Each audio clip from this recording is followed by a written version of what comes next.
Hello, it's the one and only 5D Transformations, and it is time for a video on narcissism. And this one is about the narcissist's biggest kryptonite.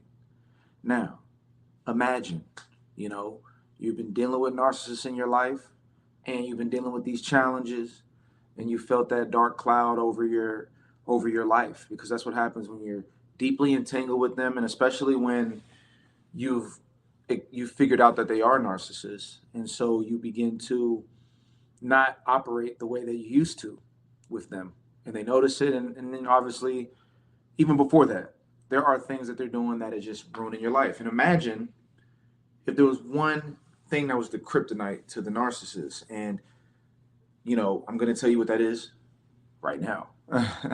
So the kryptonite is trusting yourself. Now I know that can sound good, but it might be hard to do in practice. But what you have to understand first, before we even talk about trusting yourself, you have to understand what the narcissist is trying to do, because then that'll give you a little bit more intention on why you might trust yourself a little bit more than you normally do. The whole game of the narcissist is to limit your ability to trust yourself. Their job is to implant ideas in your mind to the point where you don't trust yourself, because the less that you trust yourself, the more you become a tool, the more you become narc supply, the more that you feel confused, the more that you want to argue, the more that you're giving them attention. Because at the end of the day, the worst thing to a narcissist is indifference. Like if you're indifferent, you know, to their effect, and they don't really have an effect on you. Um, but of course, sometimes they push and they prod. So how do you push it away? You have to double down on what you think. You have to trust yourself. You have to, when they apply pressure and say, no, no, no, it's this, you say, no, it's that. And that's it. Like, this is it. I can see it. You also have to trust the things you've been noticing. Like, something led you to this channel, something led you to this video, something led you to the past video if you saw that one on narcissism. And what it is you are building awareness because you've had your finger on something. You're like, something is off, but there was no name for it. There was no community. And as you delved into it and you watch one video after the next, you start figuring out, oh, wait, like I can spot like narcissism in people. Right? There's somebody that pops in your head. You're like, oh, that person's a narcissist. I get it. And now you can see the games that they play. And so the worst thing you can do when it comes to dealing with a narcissist when you're entangled with them is to be 50-50 on what you think, or even to be 70-30. Like, I think I'm 70-30, I'm 70% right. Maybe they're 30% right. I don't know. Or even 80-20. It has to be 100%. You have to trust yourself.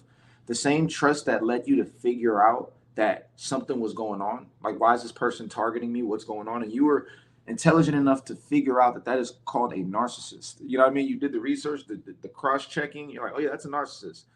So if that led you to figure that out, you have to continue to double down and trust yourself. Because one thing about narcissists, a narcissist superpower, which is why this is their kryptonite when you use it, you're basically stealing their superpower. Their superpower is delusional confidence. Narcissists have this delusional confidence. They don't really want to say that they're wrong. They don't want to be wrong. They don't want to be incorrect. They want to feel like they have it all figured out. And when they come across empaths, the thing that makes empaths such a great narc supply is that empaths are they generate that feeling. They're open-minded. They're willing to hear other perspectives. They are willing to sacrifice what they think for periods of time to resonate with people or to understand where other people come from, or to make people feel comfortable.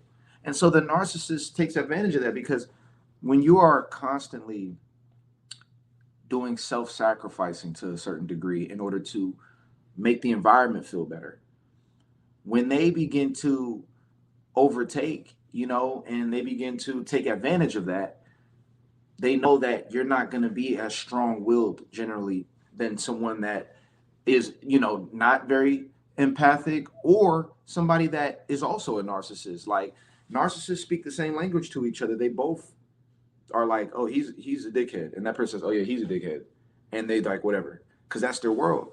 But as an empath, they know you might question yourself, you might be confused, you might wonder, are they right? Am I messing up? It's all of those mixed emotions that allows this cloudy effect because there's no clarity in your mind. The sun is blocked.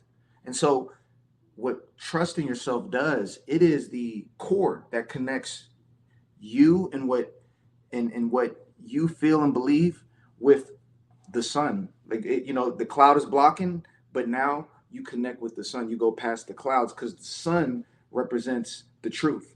And it's like, okay, I know the truth. I know they're trying to block it with this cloud, but I'm connected to this truth regardless. Nothing can block me from the sun because I know and resonate with the truth, and I know that something wrong is going on. So that means you have to trust what you think. You have to say what you say and mean what you say. There's no more confusion. And the more certain you are, it's going to drive the narcissist insane. But at the same time, they start to realize that you're not really the best source of narc supply. And when they start getting a taste of their own medicine and you become, you know, uh, super aligned with what you think, you know, um, which really just means trusting what you think. When that happens, they lose you become bad narc supply and then move on to the next. But there has to be an element of being unbending. And so, one of the things I always recommend is no contact. But no contact can't be done without you first understanding the truth, believing the truth that this person is toxic, that this person does not need to be around me, that they don't deserve my energy. And if you're in a scenario where you're entangled with this person, where you can't just get up and leave, whether it's a marriage, a family, a brother, a sister you live with, you might still live with your parents.